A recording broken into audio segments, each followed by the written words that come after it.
construção de Brasília começou em 1957 durante o governo de Juscelino Kubitschek. A capital do Brasil é um dos núcleos urbanos do Distrito Federal, cuja população hoje é estimada em mais de 2,5 milhões de habitantes.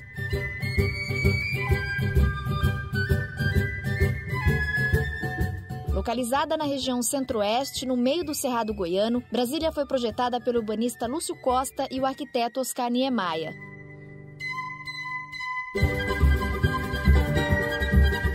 As formas da nova capital do Brasil representaram uma revolução na arquitetura brasileira. Em 3 anos, a cidade foi edificada.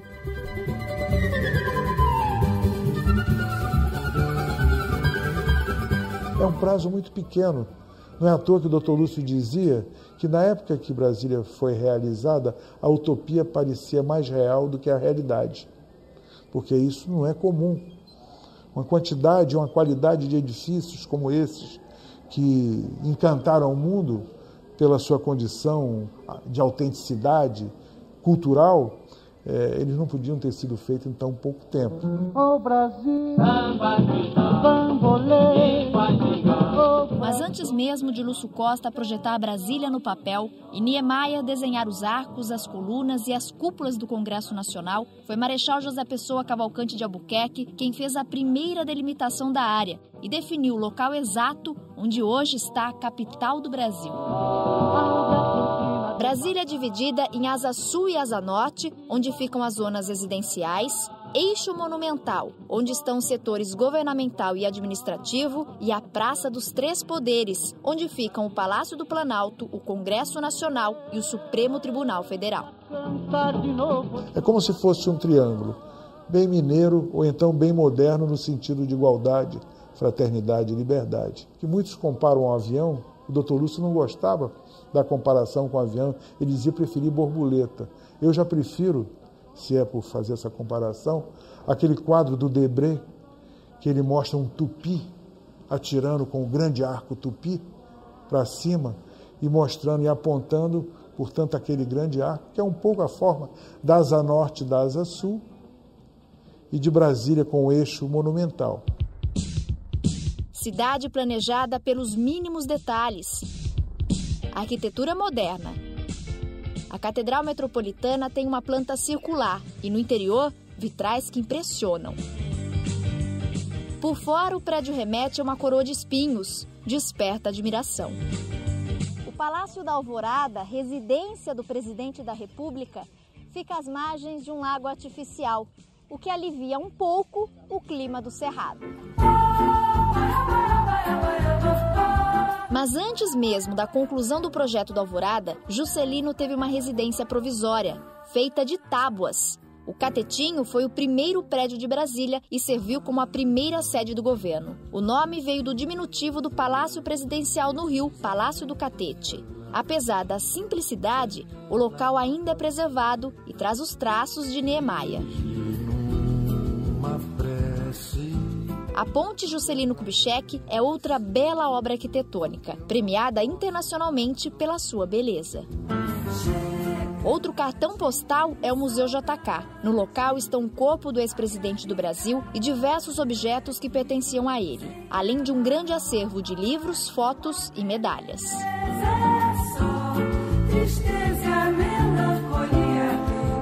Se você cair de paraquedas em Roma, você vê pelos arcos que você está em Roma, o Coliseu, todas aquelas arcadas.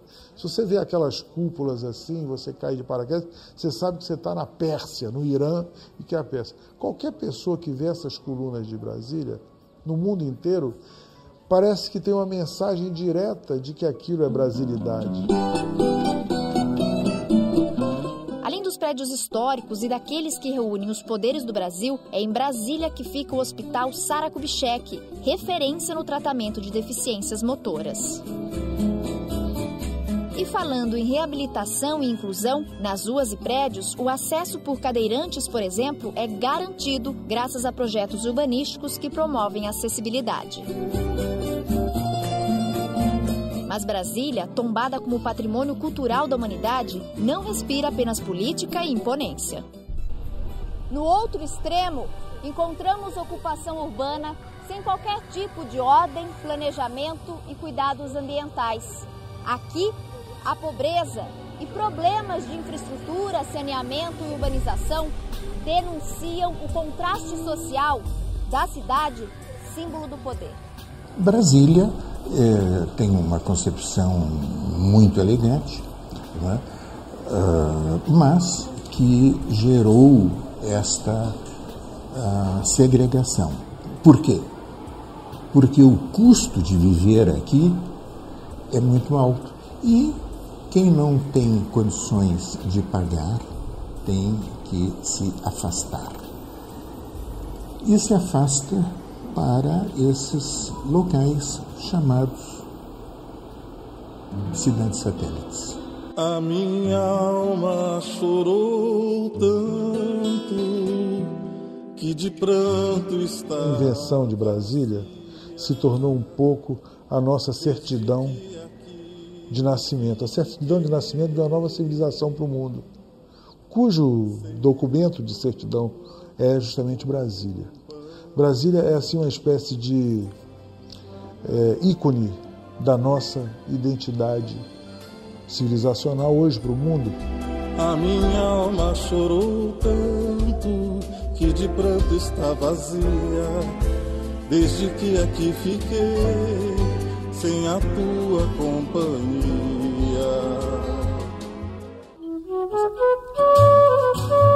O Brasil possui 135 milhões de eleitores, o que corresponde a cerca de 70% do total de habitantes do país. Aqui o sistema eleitoral adotado é o de democracia representativa. A população elege representantes por meio do voto, obrigatório aos cidadãos entre 18 e 65 anos.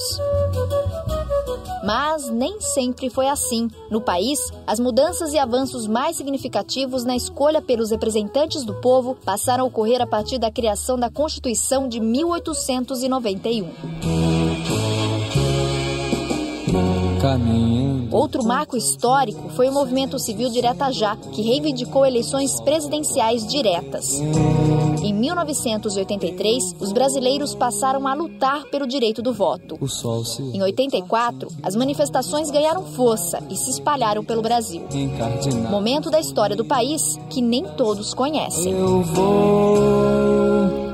Direta Já significa uma lei de um modo diferente de administrar. Bom, já vi falar, mas não conheço não.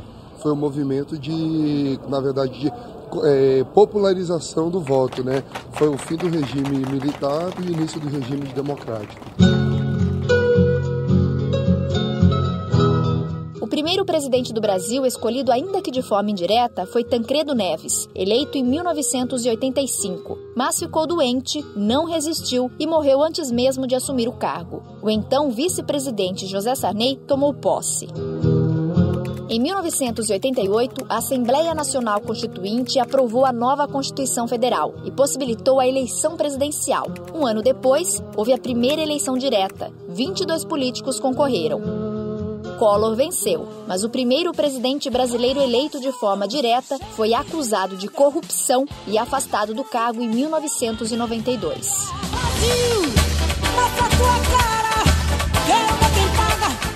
Itamar Franco assumiu. Em 1994, 8 candidatos disputaram a sucessão de Itamar, mas foi Fernando Henrique Cardoso quem garantiu a vaga. 1998, novas eleições. Terceira eleição direta depois do regime militar. A partir desse ano, passou a vigorar o direito à reeleição para presidente, governador e prefeito. Fernando Henrique foi reeleito. Em 2002, 6 candidatos concorreram para presidente. Luiz Inácio Lula da Silva se elegeu no segundo turno. Em 2006, mais 6 candidatos, Lula também reeleito. Em 2010, o Brasil volta às urnas para escolher novos candidatos a presidente, governador, senadores e deputados federais, estaduais e distritais, no caso de Brasília. Ao todo, são mais de 135 milhões de pessoas aptas a votar. Desse total, 51% são mulheres com idade entre 25 e 34 anos. Hoje no país há 2 tipos de sistema eleitoral. Um deles é o voto majoritário, o outro proporcional. O majoritário elege o presidente, os governadores, senadores e prefeitos. Já o voto proporcional é usado para compor a Câmara dos Deputados, Assembleias Legislativas e Câmara dos Vereadores. Neste caso, os candidatos eleitos respeitam a proporção de votos alcançados pelo partido e coligação no qual são afiliados. Hoje, no Brasil, existem 28 partidos políticos, 19 deles com representação na Câmara dos Deputados. No sistema proporcional, a vaga ela é dada para o partido, sempre para o partido. E é feita uma série de cálculos, certo? Para se determinar quantas vagas cada partido vai receber. Esse seria um primeiro cálculo. O segundo é, uma vez que se sabe cada partido, quantas vagas cada partido vai ter, quem vão ser os eleitos. E aí os eleitos são os mais votados dentro daquele partido. Na hora do voto, muitas pessoas têm dúvidas em relação ao uso das urnas eletrônicas. E a insegurança é ainda maior para aquelas pessoas que vão votar pela primeira vez. É aquela pressão, né? Porque eu vou decidir pela primeira vez como vai ser. Você sabe a ordem dos candidatos para você votar? Não, nem sei que eu vou votar ainda. E também não sabe como usar a urna eletrônica? Não. As incertezas na hora do voto e no uso da urna não atingem apenas eleitores de primeira viagem. Às vezes, mesmo quem já votou em outras eleições, ainda tem dúvidas. Às vezes a gente fica um pouco meio nervoso, aí pode até que né? Às vezes esquece até o próprio número que você vai votar. Por isso que é bom você votar com a linha e você não leva, né? Dá um certo receio na hora de votar. É, também. Eu acho mais fácil levar uma colinha e a gente não tem problema nenhum de errar nada ali na hora e ter que corrigir, né? Para facilitar e agilizar o processo do voto, aqui vão algumas dicas. Como são muitos os cargos em disputa, o Tribunal Superior Eleitoral orienta o eleitor a fazer uma cola com os números de seus candidatos. Na urna, o primeiro voto é para deputado estadual ou distrital. São 5 dígitos. Após conferir o nome, a foto e o número do candidato, pressione confirma ou corrige. O segundo voto é para deputado federal, com 4 dígitos. O terceiro e o quarto voto são para as 2 vagas a senador. São 3 dígitos. Ao digitar o número, aparecerão também as fotos e os dados dos suplentes. O quinto voto é para governador, 2 dígitos. Por último, o voto é para presidente, também com 2 dígitos. Em todos os casos, a urna irá emitir um sinal sonoro quando o voto for confirmado. Por fim, a urna emitirá um sinal sonoro mais longo e a tela exibirá a mensagem FIM. Este ano, o eleitor deverá apresentar, além do título de eleitor, um documento de identificação com foto. Outra novidade é o voto através da identificação biométrica. Ao todo, 1 milhão de pessoas vão ser identificadas pela impressão digital. O novo sistema é considerado um dos mais modernos e seguros do mundo. A expectativa é de que até 2018, todos os municípios realizem eleições com a nova tecnologia. E falando em tecnologia, hoje a internet se tornou uma boa aliada para candidatos e eleitores. A internet hoje já adquiriu uma dimensão que ela não teve na eleição passada e depois da experiência da eleição do Obama nos Estados Unidos se difundiu muito o impacto da internet. Então hoje em dia realmente os partidos e principalmente os eleitores têm muito a ganhar com o uso intensivo da internet. Não tem mais desculpa para o eleitor dizer que não conhece, não sabe quem é o candidato, o que ele fez. Claro que ele precisa realmente desenvolver mais essa habilidade de procurar informação e não confiar só numa informação, principalmente na informação oficial.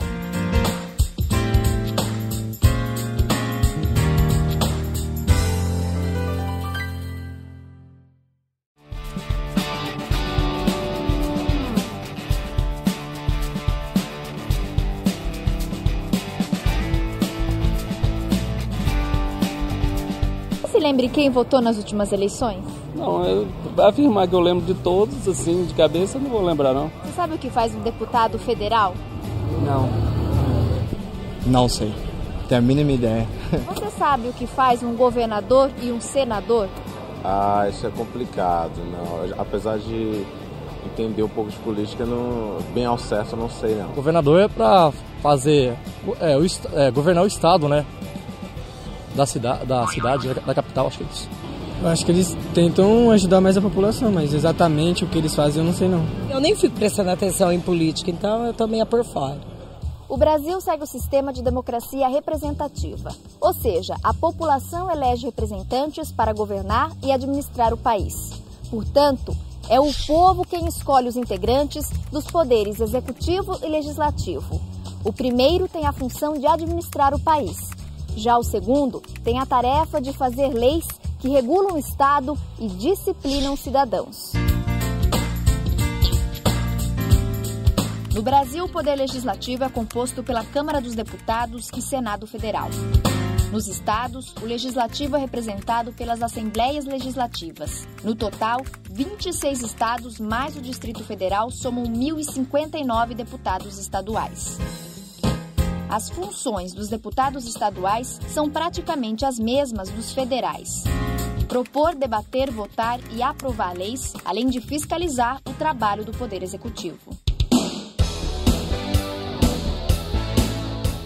Além dos deputados federal, estadual e distrital, no caso de Brasília, em 2010 os eleitores também vão escolher novos senadores. Neste caso, o mandato é de 8 anos, o mais longo dos cargos políticos. No Senado, a renovação será em 2/3. 54 das 81 vagas serão ocupadas. Como cada estado tem direito a 3 assentos, serão eleitos 2 senadores por estado. As funções dos senadores são debater e aprovar leis de nível nacional e fiscalizar o presidente da República. Os deputados representam o povo, os senadores, os estados. As sessões realizadas em conjunto entre Senado e Câmara dos Deputados compõem o Congresso Nacional. Os deputados federais, eles representam o povo. É aquela ideia clássica da democracia de representar as vontades do povo. E o Senado, no caso aqui do Brasil, o Brasil é uma república federativa, significa dizer, como todo mundo sabe, que o Brasil é subdividido internamente, tem os estados. Então a função dos senadores é representar os estados, ou seja, a vontade dos estados. Por exemplo, quando houve aquela questão dos royalties do pré-sal, quem faz a defesa do Rio de Janeiro, ou do Espírito Santo, ou de São Paulo, em princípio, são os senadores, porque eles é que vão defender as unidades da federação, os estados brasileiros. É por esse motivo que o Senado tem 3 representantes igualitariamente para todos os estados, enquanto que os deputados é proporcional à população.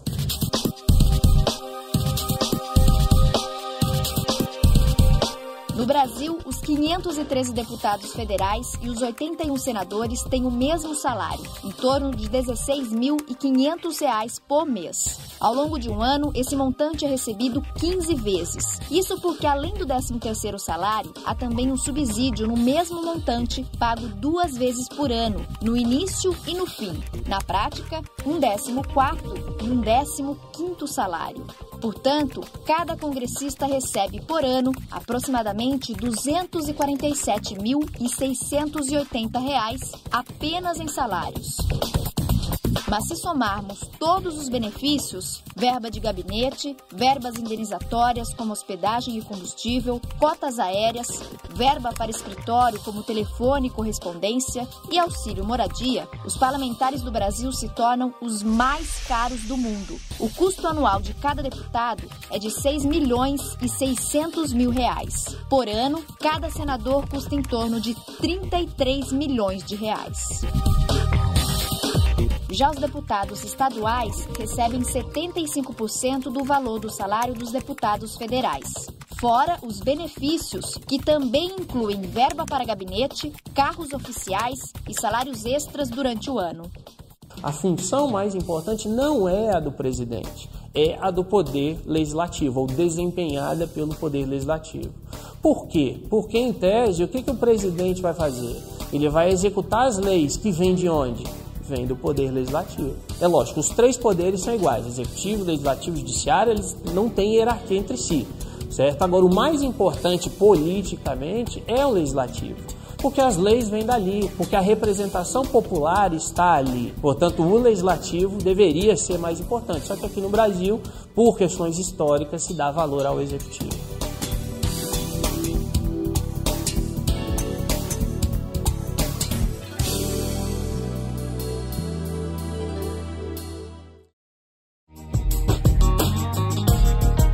No No Brasil, o poder executivo é monocrático, ou seja, exercido por uma pessoa, em âmbito municipal representado pelo prefeito, estadual pelo governador e em âmbito federal pelo presidente da República.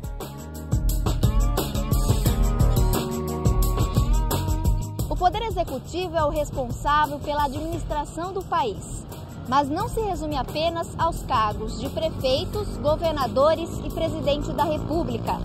Em um regime democrático, como o do Brasil, o presidente conta com um conselho de ministros e secretários.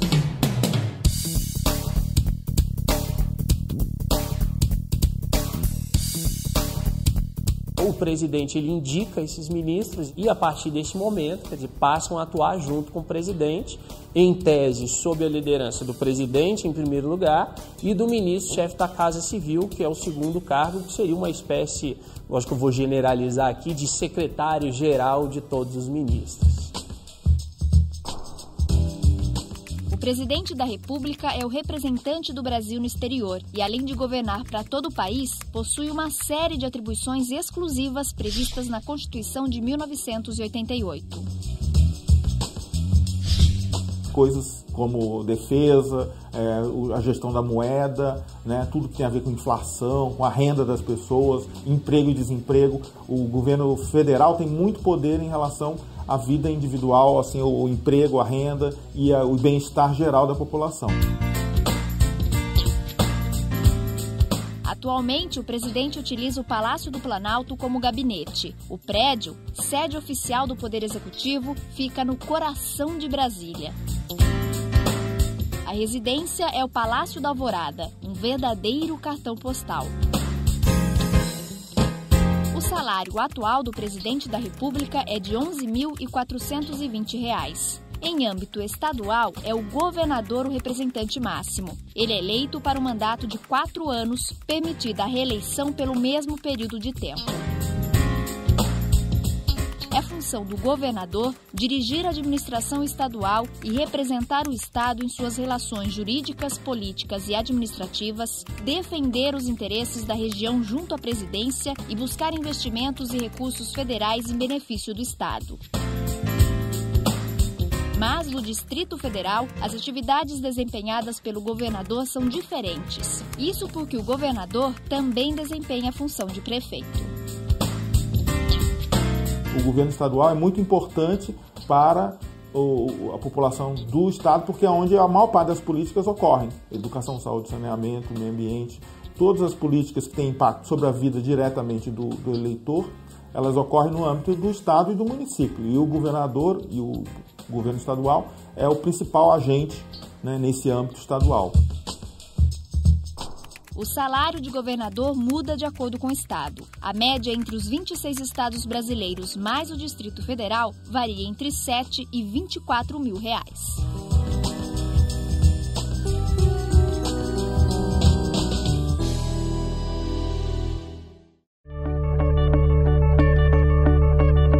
Nas ruas é comum ouvir pessoas insatisfeitas, indignadas, dizendo que todos os políticos são iguais. Muitos fazem só promessas, a gente está acostumado a nunca se cumprirem, né? Para muitos deles não cumprem o que faz. E eu não vou votar mais, não quero. Porque ninguém faz nada para ninguém mesmo, né? Não é verdade que não tem ninguém que presta. Tem sim. Vale a pena fazer uma escolha criteriosa, escolher um bom candidato que existe. Se você ainda não sabe em quem vai votar nessas eleições, ou está pensando em votar branco ou nulo, antes de tomar essa decisão, é importante saber o que são votos brancos e nulos. O voto branco é aquele em que o eleitor não manifesta preferência por nenhum dos candidatos. É considerado voto nulo quando o eleitor manifesta sua vontade de anular, digitando na urna um número que não seja correspondente a nenhum candidato ou partido político oficialmente registrados. Tanto o voto nulo quanto o branco não são registrados para fins de estatísticas e não são computados como votos válidos, ou seja, não vai para nenhum candidato, partido ou coligação. Outra grande dúvida é saber se alguma eleição pode ser anulada por causa da quantidade de votos brancos ou nulos. Negativo. Votos nulos e brancos não anulam eleições. É um voto desperdiçado. O que vai acontecer? Esse voto não vai ser contado para as eleições, ele vai ser descartado. E aí o que vai se contar são os votos válidos. E os votos válidos são aqueles votos em que alguém votou em alguém. Se você realmente tem um mínimo de confiança e esperança na democracia, deveria tentar escolher alguém. Por isso que a gente deveria ir atrás das informações sobre os candidatos. O voto numa democracia é uma conquista do povo, portanto deve ser usado com critério e responsabilidade. Mas como identificar um bom candidato? Como escolher um bom político? Você deve analisar a história de vida do candidato, o que ele já fez, quais as propostas, o que ele pensa ser problemas para o Estado e que soluções ele vai apresentar. Então, que você também faça uma análise do ponto de vista, né, da função que ele está se candidatando. Então, se ele tem condição, competência, experiência para a função de legislador. Né? No cargo do Executivo, todas as propostas do Executivo, de um candidato a governo, à presidência, devem estar também apresentando como vai ser feito tudo aquilo que a pessoa está dizendo. Então, não é só eu prometo que vou fazer isso, mas como eu vou fazer, com que dinheiro e por que até agora não foi feito. As eleições de 2010 contará com a aplicação da Lei da Ficha Limpa. O projeto de lei de origem popular recebeu mais de 1.600.000 assinaturas. Políticos condenados por crimes não podem concorrer a nenhum cargo. No entanto, os candidatos fichas sujas que recorreram à decisão estão participando das eleições até o veredito final do Supremo Tribunal Federal. Se o Supremo também decidir depois da votação do dia 3 de outubro que a lei deve ser aplicada, isso pode afetar o resultado da eleição deste ano. A Lei da Ficha Limpa é uma importante conquista, vai ser um marco na história política do país, porque nós precisamos de pessoas bem sérias, comprometidas, que não tenham problema com a justiça. O Ficha Limpa é um excelente ponto de partida para transformações que eu acredito que virão, que no sentido de um aumento do controle do eleitor sobre o eleito, que é o grande problema da democracia.